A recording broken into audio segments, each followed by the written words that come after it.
personas que nos visitan, bienvenidos y bienvenidas en esta mañana. Quiero dar unos anuncios antes de compartir la palabra de Dios. Y es que si hay médicos aquí, visitadores médicos, enfermeras y personas que trabajen, profesionales en el laboratorio clínico, les vamos a pedir que se queden después del culto. Van a tener una reunión con la hermana Irma Gloria Chicas. Ya tenemos el lugar para la campaña médica. La fecha probable es el 13 de septiembre en el Cantón La Laguna, aquí en la Vía El Rosario. Así es, ¿verdad? Exactamente. Entonces ahí vamos a estar sirviéndole al Señor, trabajando con la Iglesia de las Asambleas de Dios ahí en ese lugar. El cupo es limitado, vamos a llevar a 100 personas nada más. Así que pueden acercarse a los hermanos de misiones y anotarse ahí para ir a trabajar allá para el Señor. Amén. Vamos a impartir la asistencia médica, odontológica también. Los odontólogos también están invitados, ¿verdad? Y también los que cortan pelo, ¿verdad? Hay ministerio para cortar pelo. Vamos a buscar unos peludos allá y vamos a dejar los pelones.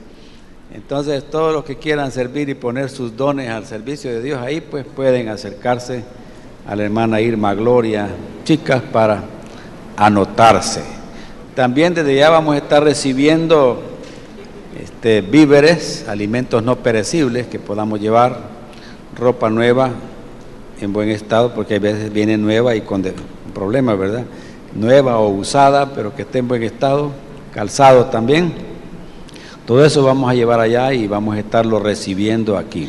Así que prepárense, oren y traigan lo que Dios les diga que hay que traer. Amén. ¿Estamos entendidos? También les invitamos a un retiro de nuevos convertidos. Yo creo que ya también giraron invitaciones este sábado 12 en el restaurante Los Poblanos para los recién convertidos.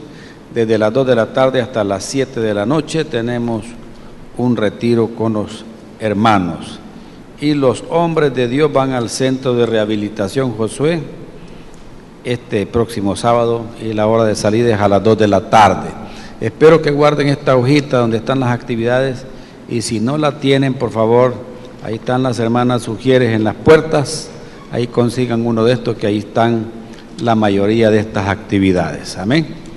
¿Estamos entendidos? Dejamos los clasificados.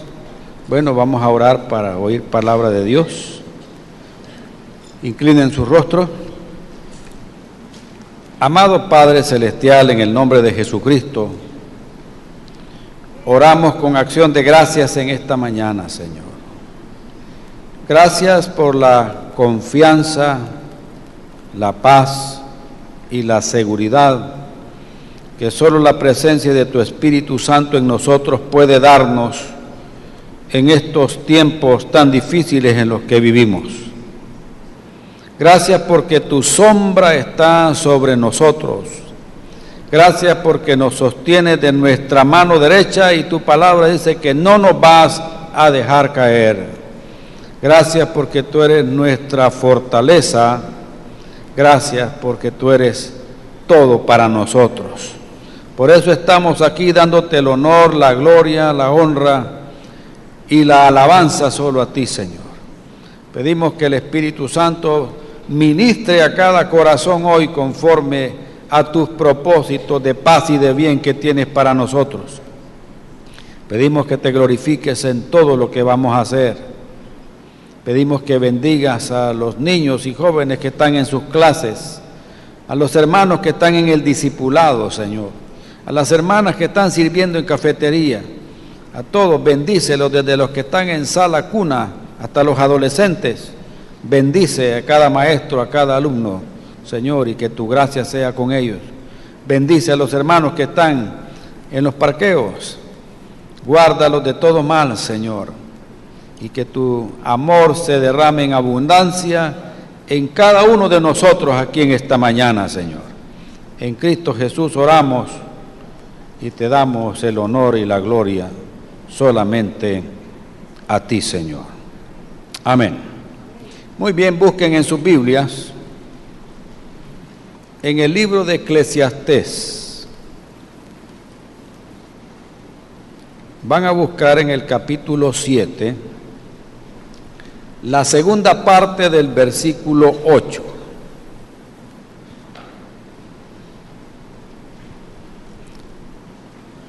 Esta porción habla de los dos lados de una moneda prácticamente, o sea, dos facetas en la vida en las cuales usted tiene que escoger una de ellas. Y veamos cuál es la que dice aquí. Eclesiastés 7, versículo 8, en la segunda parte de este versículo, dice así, miren, ¿lo tienen ya? Sí. Dice de la siguiente manera: mejor es el sufrido de espíritu. Ese es un tipo de persona. Mejor es el sufrido de espíritu. No que se llame Sigfrido, ¿verdad? Sufrido, viene de sufrimiento. Amén. ¿Hay algún sufrido de espíritu aquí? ¿Hay alguna sufrida de espíritu aquí? No, que dice que es mejor estar así, ¿verdad? Es mejor el sufrido de espíritu que el altivo de espíritu. Son dos cosas. Sufrido de espíritu y altivo de espíritu. ¿Hay algún altivo de espíritu aquí? Como quien dice, algún orgulloso. O en buen salvadoreño, algún creído por ahí. Algún soberbio o soberbia por ahí. Tener ese espíritu es peor, dice aquí. Pero es mejor que estar sufrido de espíritu. ¿Hay alguien que esté sufriendo aquí? Aunque sea por el frío, le podemos bajar un poquito. Entonces quiero hablar esta mañana de esta faceta en la vida que no es nada agradable. Muchos pueden estar pasando por ahí en este mismo instante, hoy. Pueden estar aquí sentados y sufriendo, pero no lo dicen porque les da pena. Y otros que tarde o temprano van a entrar en esa situación. Y hay otros que acaban de salir y apenas están respirando. La Biblia nos muestra desde la caída del hombre hasta el libro de Judas y parte de Apocalipsis el sufrimiento de la raza humana. Termina en Apocalipsis donde va a haber un momento que no va a haber tristeza, ni llanto, ni dolor, ni sufrimiento para nadie de los que hemos confiado en Él. En cambio, para otros que no han confiado en Él, van al castigo eterno. Amén. Esos van a seguir sufriendo eternamente y para siempre por haber rechazado a la persona de nuestro Señor Jesucristo. Pero la Biblia nos muestra desde el Génesis en adelante que el hombre sufre, como que eso es parte de nosotros, es parte del quehacer de nosotros. Y vamos a encontrar que la Biblia habla del día malo. Vamos a encontrar que lo ilustra como pasar por el desierto. Israel pasó por el desierto. Tenía que sufrir para amoldar ese espíritu. Moisés fue llevado al desierto, ¿para qué? Para hacer de él el hombre más manso sobre la tierra, y tardó Dios 40 años en darle ese tratamiento. Y después llamarlo a una misión imposible, pero que en Cristo todo es posible, liberar a su pueblo del cautiverio de Egipto. Otros también lo ilustran en la Biblia como estar en la tempestad en medio del mar y sentir que la barca donde estamos se va a hundir.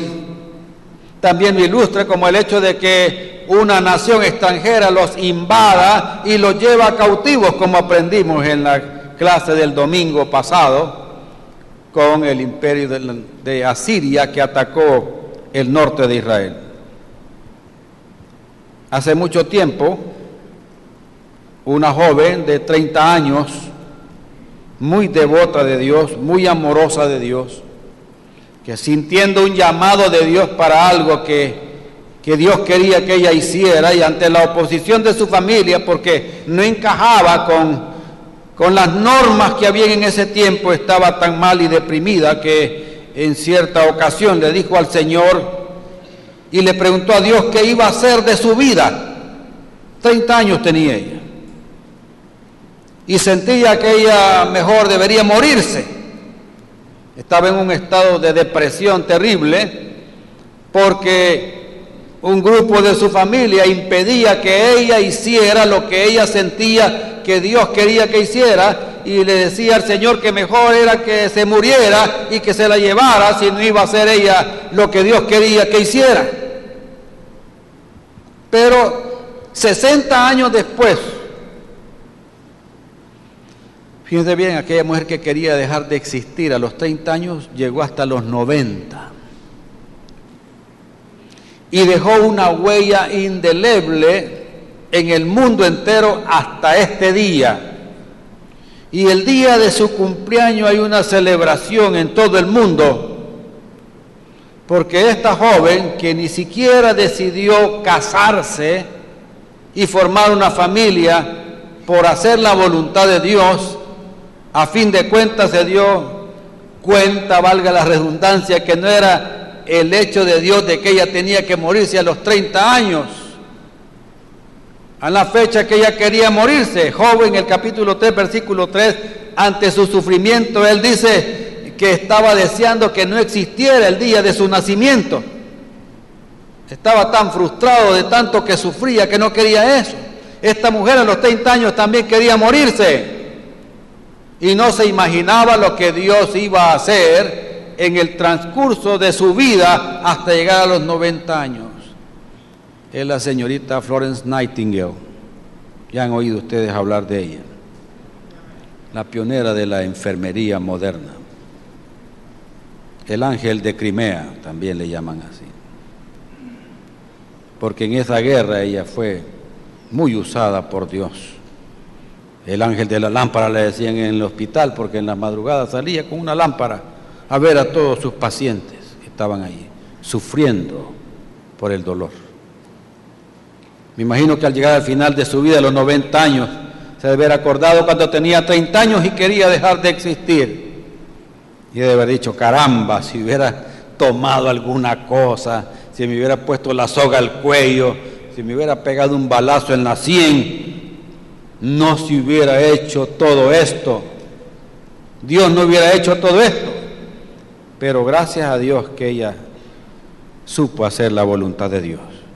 Quiero hablar de esos momentos difíciles en la vida que provocan vergüenza, sufrimiento, dolor.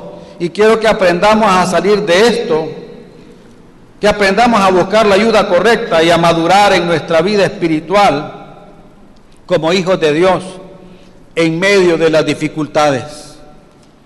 Porque las dificultades, los problemas, el sufrimiento, el dolor, la angustia, parece ser que ahora es el pan de cada día. Y si usted no está en una situación de esas hoy, sufriendo por tal vez una enfermedad, tal vez por problemas familiares, tal vez por problemas económicos, tal vez porque no tiene trabajo, o por problemas emocionales en sí mismo, tarde o temprano usted puede caer en eso. Y usted debe de saber qué hacer. Amén. Entonces, definamos el sufrimiento, ya que aquí dice que mejor es que tengamos un espíritu sufrido. Amén. Las personas que han sufrido son más maduras. ¿Sabía usted? El que lo ha tenido todo, que hasta boquita que querés, cuna de oro, zapatos de oro, calzoncillo de oro, todo de oro, miren, eso no saben qué sufrimiento. Pero su carácter es tan débil, que en cualquier situación de la vida se puede quebrar. Por eso es mejor, dice, el espíritu sufrido. Definamos el sufrimiento. El diccionario CLIE de Ética Cristiana y Teología Pastoral dice que el sufrimiento consiste en la experiencia de angustia o tristeza en los seres sensibles. ¿Oyó eso? Y todos somos sensibles. Algunos más duros que otros, ¿verdad? Así como el umbral del dolor, algunos lo tienen más alto, otros más bajo. Así también en el sufrimiento hay personas que con una mirada se quiebran, ¿verdad? Otros que les hacen y les deshacen y como que tienen cuero de rinoceronte que ni una lágrima le sacan, ¿verdad? Como que les cuesta el dolor, como que no les llega, como que no sufren, pero realmente todos sufrimos porque tenemos sentimientos. Dios los puso ahí, ¿verdad? Entonces dice, son conscientes, y aquellas personas que son conscientes de la privación de su intención o de sus fines, o sea, el hecho de no lograr algún fin, como esta señorita Nightingale, que ella sentía que era llamada a ser enfermera, a dejarlo todo, ¿verdad? A no formar una familia, pero en ese tiempo, como les digo, las normas sociales, para ellos era un susto, ¿verdad?, que ella decidiera hacer eso. Sufrir aparece en la versión Reina Valera revisada con el sentido de permitir cargar con algo, que le pongan una carga a una persona, o soportar algo. En otras palabras, es soportar, sufrimiento es soportar una experiencia desagradable. ¿Oyeron eso? En la vida vamos a tener momentos agradables. Vamos a estar contentos. Vamos a estar riéndonos. Hasta vamos a llorar de tanto reír. Pero también vamos a tener momentos desagradables que nos van a traer tristeza, nos van a traer dolor, donde vamos a sufrir.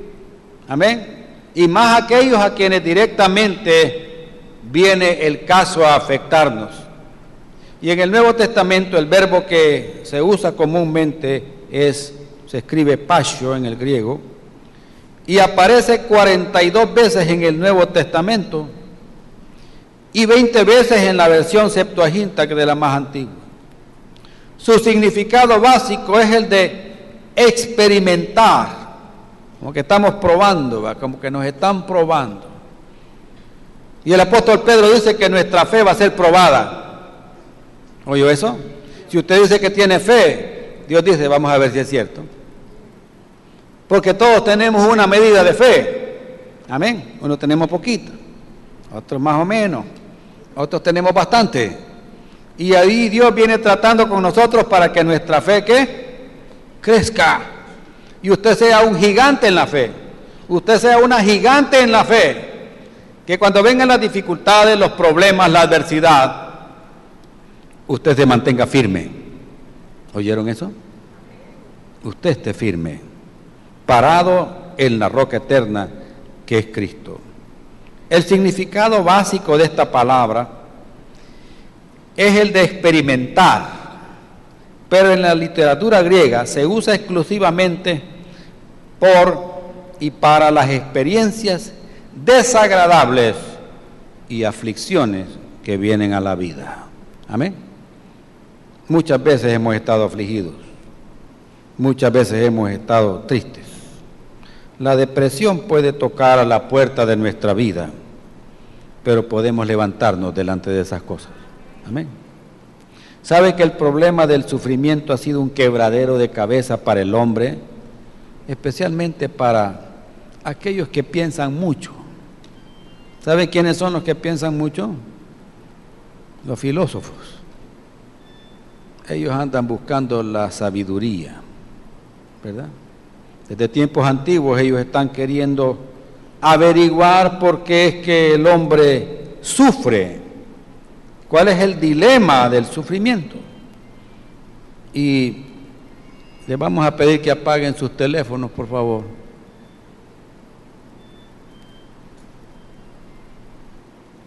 Para que no distraigan a los hermanos que están pendientes. Galán, que hace 30 años no habían teléfono.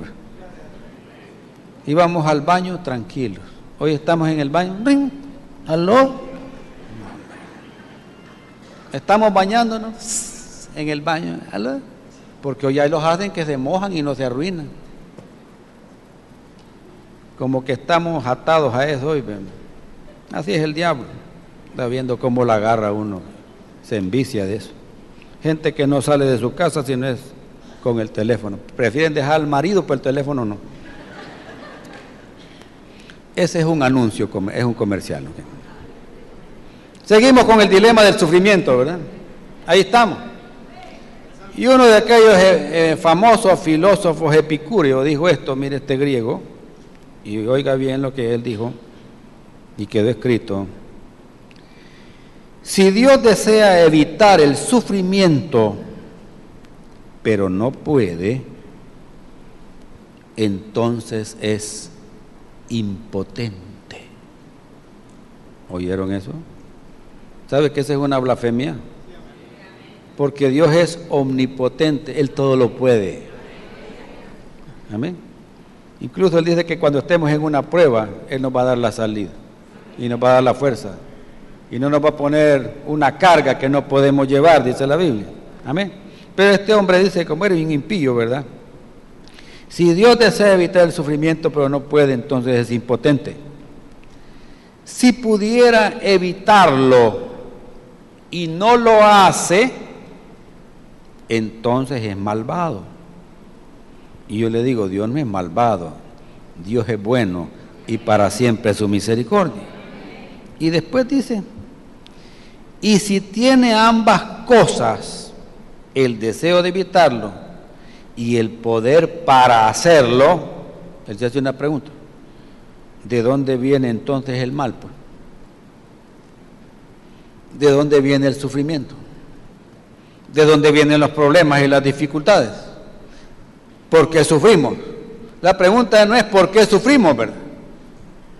¿Oyeron esto? Porque el problema es ese, que cuando estamos en las dificultades, en los problemas, estamos ahí, Señor, ¿y por qué esto a mí? Va? Mejor aquel otro que se sienta allá, el que está en la cabina, mejor.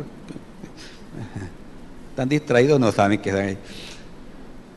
Y estamos buscando por qué, vean. No es el por qué, sino que tendríamos que preguntarnos para qué. ¿Oyeron eso? ¿Para qué deberíamos preguntar? Entonces vamos a contestarle y darle la respuesta a Epicurio. Lástima que él no vino hoy, tal vez viene a las 10. Pero ahí le cuentan ustedes. Le vamos a contestar de dónde viene el sufrimiento. Y aquellos que están estudiando filosofía, ahí le cuentan a él. El sufrimiento. Hay varias causas por las cuales viene el sufrimiento. Y no me alcanza el tiempo para mencionarlas todas. Vamos a mencionar solamente 3. ¿Ok? La primera, y que prácticamente es la raíz del problema. El sufrimiento viene por causa del pecado del hombre. Amén. Romanos 6:23 dice, la paga del pecado es muerte. Y ahí comenzó el sufrimiento del hombre. Amén. Ahí entró el temor. Ahí el hombre empezó a jugar escondelero con Dios, a no querer encontrarse con Dios, a no hablar con Dios, que le daba miedo.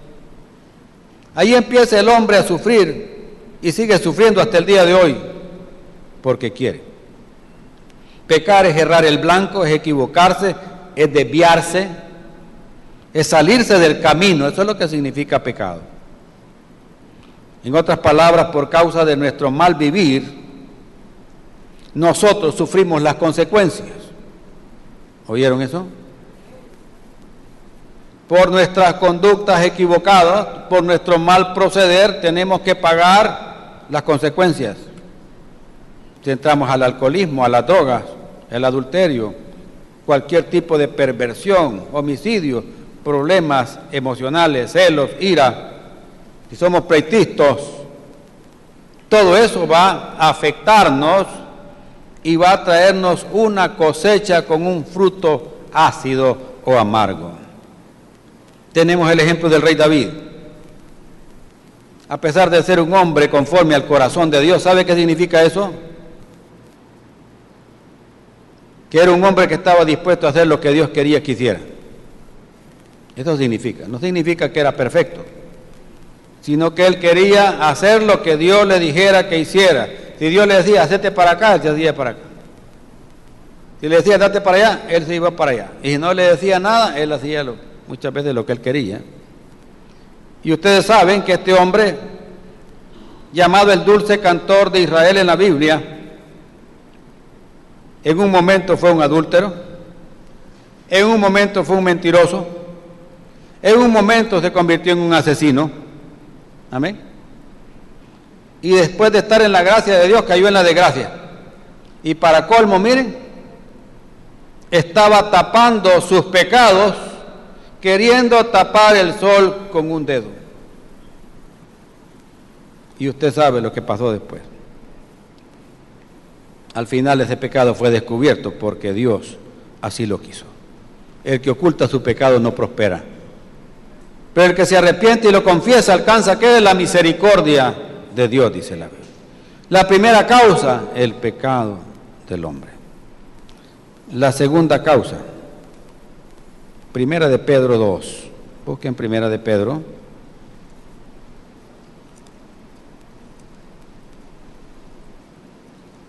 Primera de Pedro 2.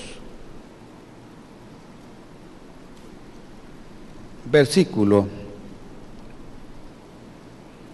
19 y 20. Pedro está dando instrucciones de cómo tienen que conducirse los cristianos en aquel tiempo y está hablándoles también a los criados, dice aquí en el versículo 18, ¿verdad? O a los sirvientes, a los que en aquel tiempo eran esclavos, que muchos de ellos fueron cristianos. Dice 19, Primera de Pedro 2, 19 y 20, leamos los dos.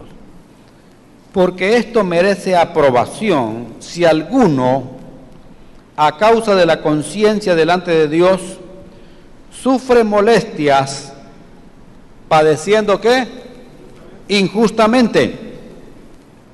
Pues, ¿qué gloria es si pecando sois abofeteados y lo soportáis? Mas si haciendo lo bueno sufrís y lo soportáis, esto ciertamente es aprobado delante de Dios. ¿Qué les parece? Usted y yo podemos sufrir por hacer lo malo, como lo vimos antes en el caso de David, que pagó las consecuencias. Pero también puede sufrir por hacer lo bueno.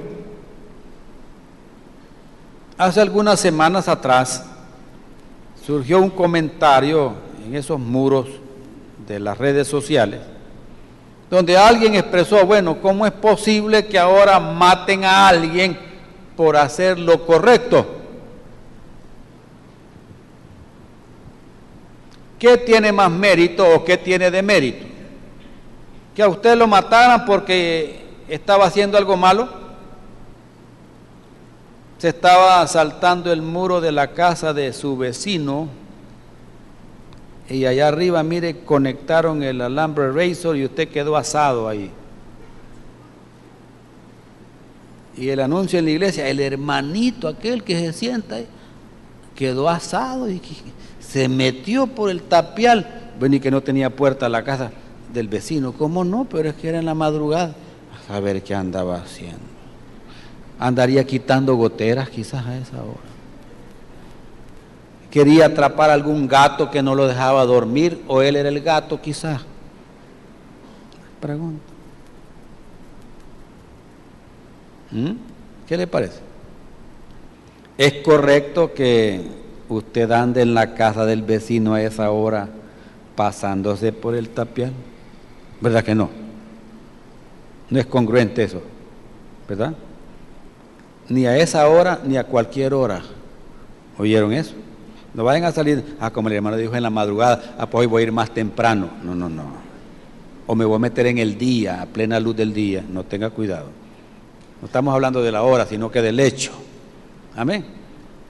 Y les digo esto porque salía eso en las redes sociales, porque en una bocacalle allá de la capital, el semáforo estaba en rojo y 2 personas pararon, el papá y el hijo, no sé si era un pariente de él, un joven, Se pararon en el carro porque el semáforo estaba en rojo.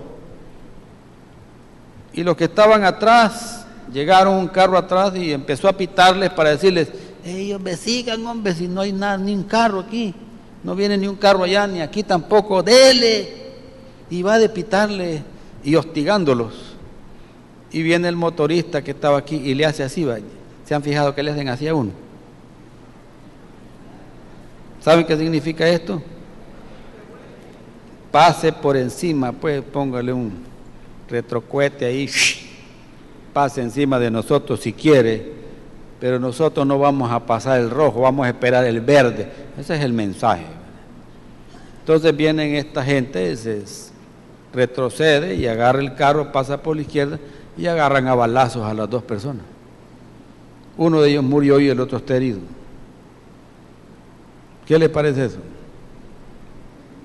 Y dicen, ¿y por qué mueren estas personas por hacer lo correcto?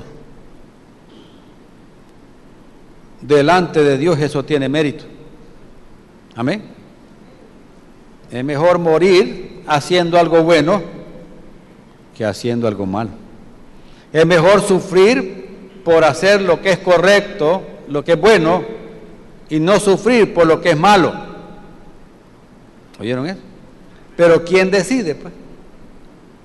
El que decide cómo va a vivir somos nosotros mismos, que tenemos esa capacidad de tomar esa decisión. Y delante de Dios tiene más valor el hecho de que suframos haciendo lo bueno. ¿Se acuerdan de Jeremías? En los capítulos 38, 39 y 40 de Jeremías, encontramos que a esas alturas el juicio de Dios venía sobre Judá, cuya capital es Jerusalén. Años antes había caído sobre el imperio del norte, cuya capital es Samaria en Israel. Y ahora venía el juicio, ¿para quién? Para el sur, para Judá. Y ahí estaba Jeremías. Y Dios levanta al profeta Jeremías para andarle diciendo a la gente, miren, si ustedes se quedan en la ciudad van a morir de hambre, van a morir por alguna enfermedad, ¿verdad? O van a morir a espada porque los babilonios van a entrar aquí y van a tomar esta ciudad. Pero si ustedes se rinden al ejército de los babilonios, ellos no los van a matar, van a preservar su vida. Y ese era el mensaje de él: esta ciudad va a ser destruida. Entonces los enemigos de él, cuando oían esto, fueron a decirle al rey, mire, rey Sedequías, fíjese que Jeremías anda diciendo esto y esto y esto, y lo que está haciendo es afectando la moral de nuestro ejército. Y le dice, bueno, ahí vean ustedes qué es lo que hacen con él. Entonces lo agarraron, lo capturaron y lo tiraron en un pozo. El pozo no tenía agua, ni estaba seco, lo que tenía era lodo. Entonces viene ese hombre y se fue adentro del hoyo, en el pozo de la desesperación, en el lodo cenagoso, dice el salmista. Miren, se fue para allá adentro. Él estaba sufriendo por decir ¿qué? La verdad. Amén. Lo que Dios le había dicho que hiciera, ¿no? Pero mire, cuando sucede eso, hermano, Dios tiene control de todo. Llega un sirviente eunuco del rey a decirle, preocupado, ese hombre no era judío, era etíope, ¿verdad? Mejor los enemigos de Jeremías eran judíos. Y este etíope llega donde el rey y le dice, mire rey, no hombre, Jeremías lo tiraron en el pozo, ahí se va a morir ese hombre, se va a morir de hambre, de sed, no hay nada, hay que hacer algo. Bueno, anda a sacarlo pues, y ve cómo ese maestro era bien al suave, ¿verdad? A los primeros que llegaron a poner la queja y vean qué hacen con él. Llega este, pues sacarlo y ve qué hacemos. Y viene aquel hombre y va a conseguir unos trapos, ¿verdad? Y empieza a unirlos y busca ayuda y le tira esos trapos, una soga de trapos ahí al hombre y le dice, hey, Jeremías, pasate esto bajo los sobacos y te vamos a amarrar y te vamos a sacar. Y así fue, mire, lo sacaron y quedó en el patio de la prisión ahí limpiándose, ahí quedó, cautivo. Se cumplió la palabra que Dios dijo. Dañaron los muros y por ahí se metieron los soldados de Babilonia. Pero qué bueno es Dios, ¿verdad? Viene Nabucodonosor y le dice a su capitán Nabuzaradán, mira, vení para acá, cuando entres ahí y encontres a Jeremías el profeta, no me le vayas a hacer nada, ¿viste? Cuidadito me lo tocas. ¿Qué le parece? Dios hasta los impíos usa, ¿ves? Y al etíope Dios le habla y le dice, mira, no te preocupes, ¿ves? No te preocupes del mal que vos crees que te van a hacer esa gente que va a entrar aquí. Ellos no te van a hacer nada, yo te voy a proteger a ti.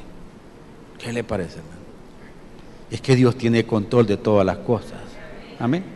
Pablo y Silas estaban sufriendo en la cárcel, amén, bien azotados y bien amarrados allá abajo. Y para colmo un terremoto. Imagínese usted que lo agarre un terremoto en el sótano de un edificio de 8 pisos. ¿Qué se imagina usted? Lo que piensa, aquí no me van a hallar, man, ¿verdad? Ojalá que me quede esta mano libre para poner en la pared. Aquí estuvo el hermano Neto. Por si unos 10 años más allá demuelen este edificio y quieren hacer otro, pues no me van a hallar a mí, pero las letras sí las van a leer, ¿ve? Entonces ahí está el sufrimiento en la persona. Viene ese sufrimiento por causa de ¿qué? De hacer algo como Dios manda que lo hagamos y Dios va a cuidar de nosotros. ¿Oyeron eso, hermano? Hagamos lo que es correcto, cueste lo que cueste. Y si sufrimos por eso, eso es del agrado de Dios, dice. Amén. Muy bien, veamos el tercer aspecto. Usted puede sufrir por un ataque directo del diablo. ¿Oyeron? Satanás es su adversario y el mío también. Amén. Y adversario significa que él quiere destruirlo a usted. Pero gracias a Dios que ese adversario ya fue vencido.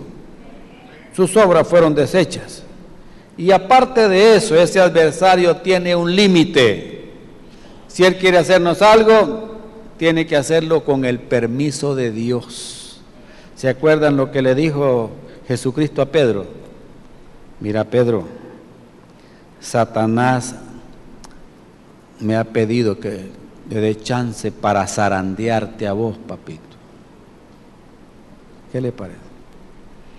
Ahora sería en términos salvadoreños, mira, fíjate que el diablo me ha pedido para darte una buena arrastrada. ¿Verdad? Pedro entendía ese verbo zarandear allá, ¿no? Pero como algunos aquí no saben ni lo que es la zaranda, porque de ahí viene, pero sí entienden bien una buena arrastrada. ¿Verdad? Mira, el diablo me ha pedido chance de darte una buena tunda que ni vas a querer. Y Jesús no le dice, pero yo no le di chance, fíjate. Él no le dice eso. Y le dice Jesús, y yo estoy orando para que tu fe no falte. Ajá. Como quien dice, ya le di chance que te agarre, papito, pero yo voy a orar para que aguantes y no perdas la fe y que aún en medio de la tormenta y la tunda todavía digas que sos cristiano, porque aquí a una mujer le tuviste miedo y dijiste que no eras cristiano, así que hoy te voy a probar bien. Amén. Entonces ahí estaba en la prueba en medio de la dificultad, ¿verdad? Un ataque ¿qué? Directo del diablo. Veámoslo en 2 de Corintios capítulo 12, encontramos un caso, y es el caso del apóstol San Pablo. Capítulo 12, versículos del 7 al 10, ustedes lo conocen bien.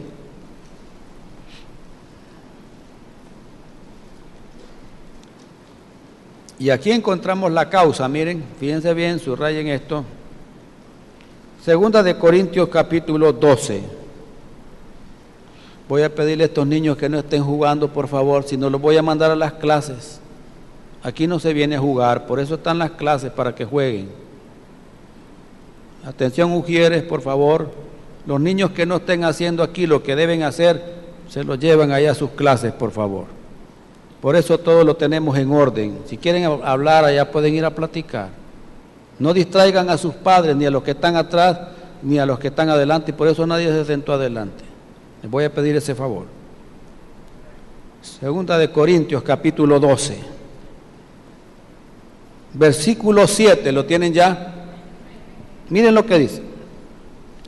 Y para que la grandeza de las revelaciones no me exaltase desmedidamente, ahí también, subrayen eso, hasta ahí, dice, me fue dado un aguijón en mi carne, un mensajero de Satanás que me abofetee para que no me enaltezca sobremanera. Respecto a lo cual 3 veces he rogado al Señor que lo quite de mí, y me ha dicho, bástate mi gracia, porque mi poder se perfecciona en la debilidad. Por tanto, de buena gana me gloriaré más bien en mis debilidades, para que repose sobre mí el poder de Cristo, por lo cual, por amor a Cristo, me gozo en las debilidades, en afrentas, en necesidades, en persecuciones, en angustias, porque cuando soy débil, entonces soy fuerte. Tremendo. ¿A qué nos lleva esto, hermano?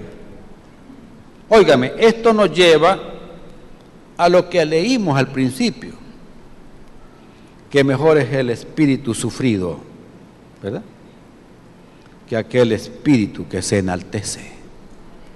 Amén. El apóstol Pablo, un hombre de Dios, él dice en Filipenses capítulo 2 que tenía él de qué gloriarse, ¿verdad? Era judío de pura cepa, desde los huesos, los tuétanos hasta el pellejo era judío. Nadie podía decir, mira, vos sos medio judío. No, era judío de los judíos, de la tribu de Benjamín. Estaba bien definida su estirpe, ¿verdad? Era un hombre muy preparado, muy estudiado. Estuvo en el discipulado con Gamaliel, el mejor maestro de su época. Amén. Era celoso con su religión, a tal punto que empezó a perseguir a los cristianos. Cuando mataron a Esteban, él estaba diciendo, péguenle bien esas pedradas, y a él le dejaron la ropa de Esteban a los pies de él. Ahí estaba él, pero tuvo un encuentro con el Señor camino a Damasco y se convierte al Evangelio. Amén. Y empieza a ser un instrumento, ¿para qué? Para llevar el Evangelio al pueblo que no era judío, o sea, los gentiles. Y Dios lo usa poderosamente. Prueba de ello es que en la Biblia encontramos muchas cartas que él escribió y que nos sirven a nosotros ahora. Amén. Tuvo revelaciones de Dios que no se las había dado a otro hombre. Y miren, cualquiera, al recibir todas estas bendiciones, podría sentirse como que era el inventor del aguarrás. ¿A qué me refiero, hermano? Miren, hay personas que son muy usadas por Dios, pero de tanto que Dios las usa, después se enferman. ¿Oyeron eso? Se creen los non plus ultra hermanitos, ¿verdad? Ya sienten que entran por aquella puerta y vienen en el aire.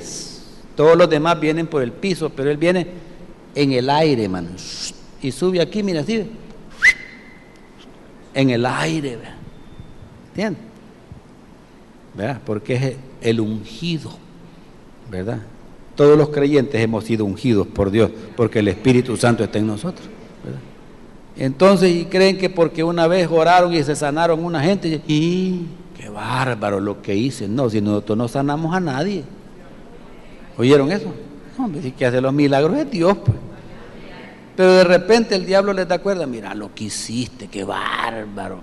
Mira cómo te siguen los hermanos, mira cómo te invitan aquí, que venga allá. Y no hayan que hacer con vos, vea. Y miren, empieza el orgullo, ve, a hincharlo como que es sapo,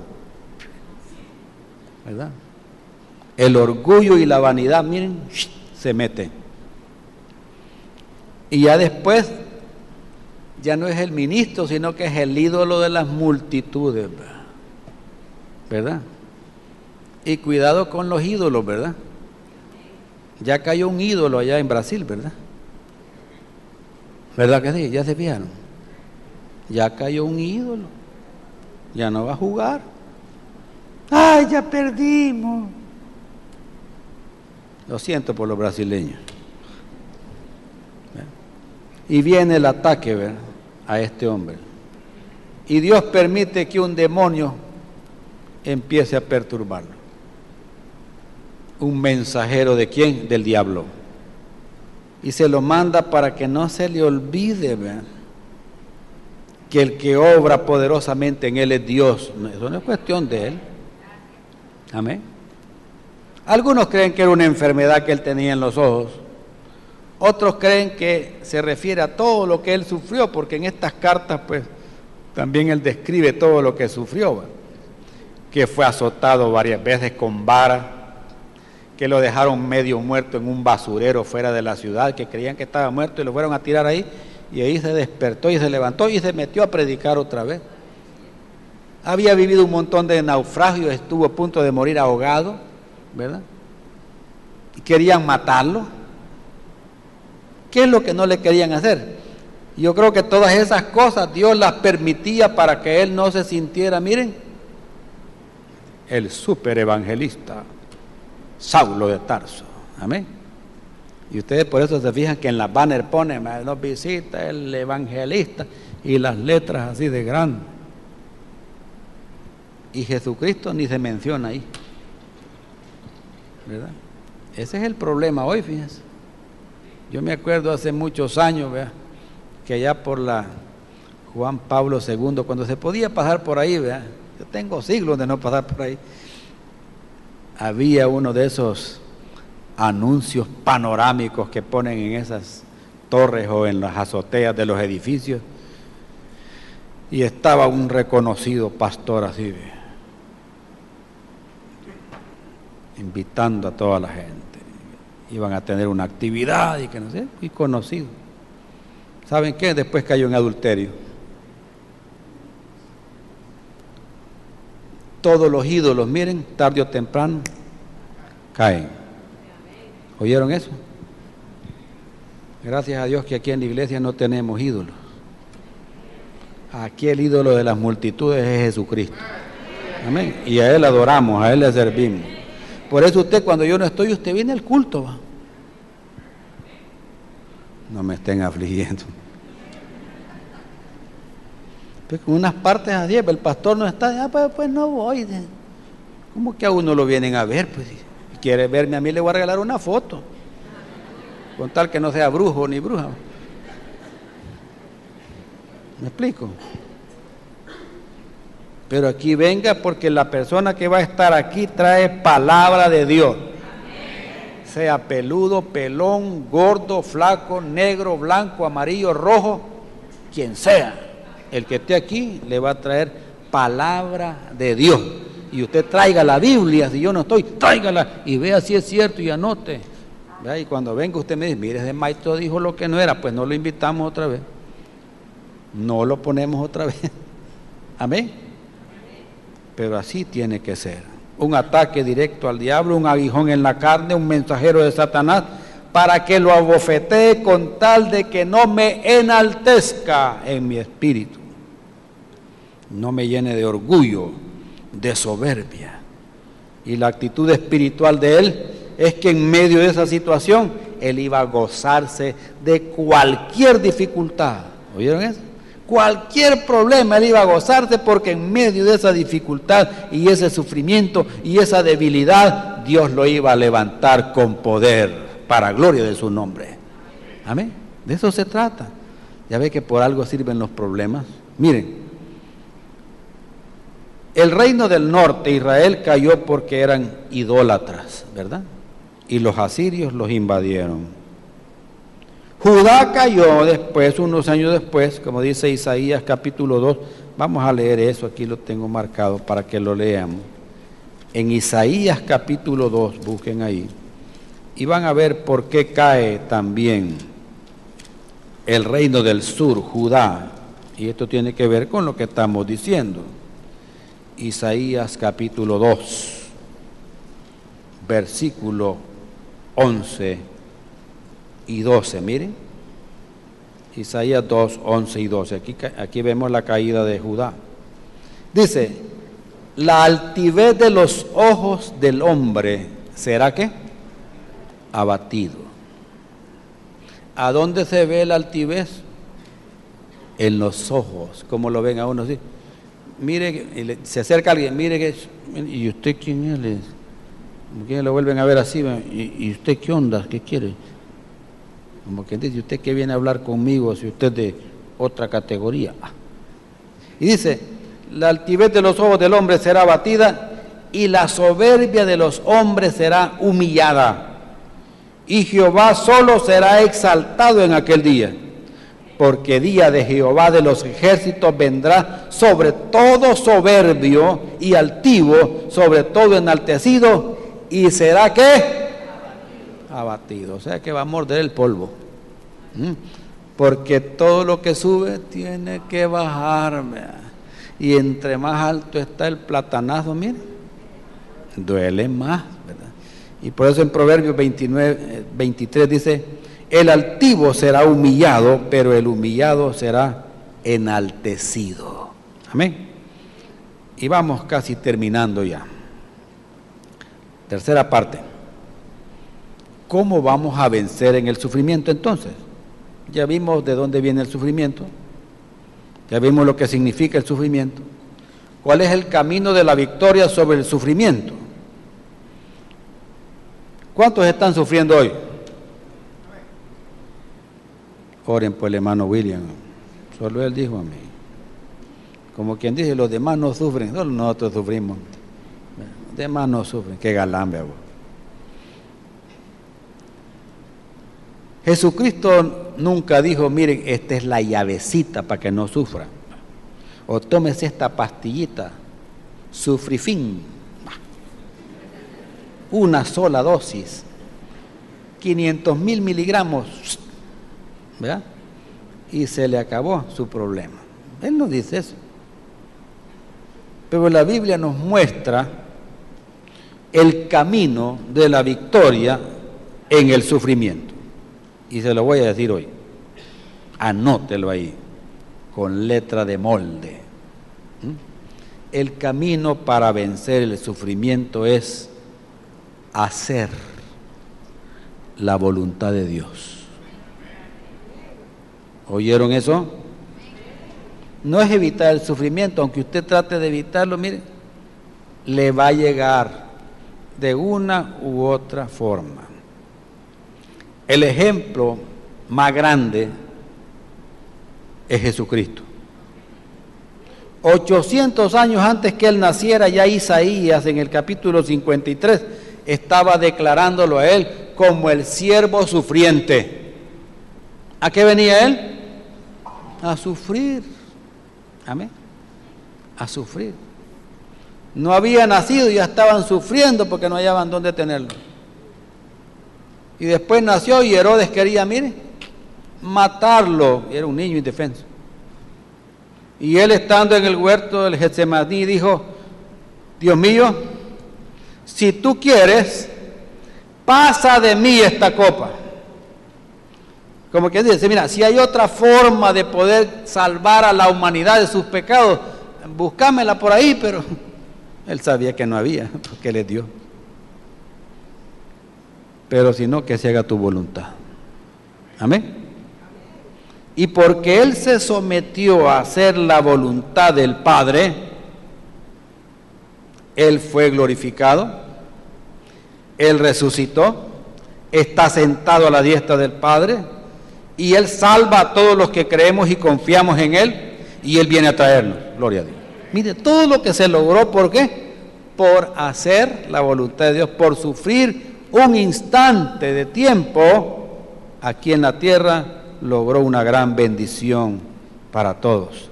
Si volvemos y usamos los ejemplos que vimos antes, ¿cuál era la voluntad de Dios en el caso de David? ¿Qué quería Dios, hermano? ¿Qué quería que David aprendiera en ese problema, en esa tribulación en la que él se metió? Aprendiera varias cosas, porque miren, como él era el rey, ¿verdad? A veces la gente cree que porque es el rey, puede hacer lo que le dé la gana, ¿verdad? Que no le va a rendir cuentas a nadie, que nadie tiene que preguntarle, ¿y usted por qué está haciendo esto? ¿Me entienden? Creen que tienen carta blanca para hacer, miren, lo que se les venga en su santa y regalada gana, pero no es así. Amén. ¿Qué quería Dios de David? Número uno, que aprendiera a humillarse. ¿Oyeron eso? En el Salmo 119, 71 dice, bueno me es haber sido humillado, dice la Biblia. Mire, a veces hay personas que en los que Dios trata que necesitan eso. ¿Oyeron? Necesitan aprender quién es Dios y a dónde estamos nosotros. Necesitamos aprender a arrepentirnos. Necesitamos aprender a pedir perdón. Necesitamos aprender a ser humildes de espíritu. ¿Y verdad que Jesús dijo eso? Aprender de mí que soy manso y humilde de corazón. Eso es aprendido. ¿Y sabe cómo se aprende? A puro sopapo, a puro sufrimiento, a pura dificultad. Usted va a aprender a ser manso y humilde. De lo contrario va a ser orgulloso, altivo, soberbio. Y David ahora estaba aprendiendo. En el caso de Jeremías, ¿qué estaba aprendiendo Jeremías en este caso en el que va a un pozo que se estaba muriendo ahí? ¿Qué estaba aprendiendo ahí? ¿Qué quería Dios que él aprendiera? Aprendiera a tener fe, aprendiera a tener paciencia, aprendiera a ser obediente aunque las cosas no fueran como uno quiere que sean. Cuando a él lo sacaron y lo llevaron otra vez donde Sedequías y le dijo, mira, decime ¿qué dice Dios? En eso está en el capítulo 38, versículos 14 y 15. Le dice, mire, no, es que si le digo usted me va a matar. Eso le decía Jeremías, no, mejor no platiquemos, mejor mándeme al patio otra vez y me encarcela allá. Pero no, ¿para qué le voy a decir? Pues si me va a matar. Y él le decía, no te voy a matar. Lo único que nadie va a saber que hemos platicado aquí, ¿verdad? Que me has dicho estas cosas, pero no te voy a matar. Él tenía que aprender a tener fe, paciencia y obedecer a Dios en cualquier circunstancia. Y Pablo, ¿qué tenía que aprender con ese demonio que llegaba a pegarle un par de pescosadas de vez en cuando para que aprendiera a no ser soberbio ni altivo? Él quería que aprendiera que él fuera humilde, que aprendiera a confiar en Dios siempre, porque el orgullo y la altivez no tiene lugar en la vida de una persona justa. ¿Oyeron eso? No hay lugar. Y recuerde, si usted ama a Dios, como dice en Romanos 8:28, todas las cosas le ayudan a bien. Esto es, aquellos que conforme a su propósito son llamados. Si Dios tiene un propósito para usted, cualquier circunstancia difícil, cualquier circunstancia que ponga una carga que usted casi no aguanta, cualquier situación que le traiga sufrimiento y dolor, Dios tiene un propósito en todo eso. Y el propósito más grande es que usted sea humilde. Amén. Paciente, porque es mejor un espíritu que humilde. La clave en la victoria ante el sufrimiento es que usted haga lo que Dios quiere que haga. Amén. La pregunta es, del $1.000.000, ¿está usted dispuesto a hacerlo? Esa es otra cosa. Si usted está sufriendo hoy, yo le digo, haga la voluntad de Dios. No se salga por la tangente, no busque lo más fácil. Haga lo que Dios le manda que haga. Amén. Aunque no le guste. ¿Oyeron eso? Porque a veces es el problema, que no nos gusta. Pero como aquí estamos para agradarlo a Él y no a nosotros mismos, cuando entendamos eso, hermano, vamos a aprender a salir en victoria sobre el sufrimiento. Bien, vamos a orar. Inclinen su rostro donde están ahí.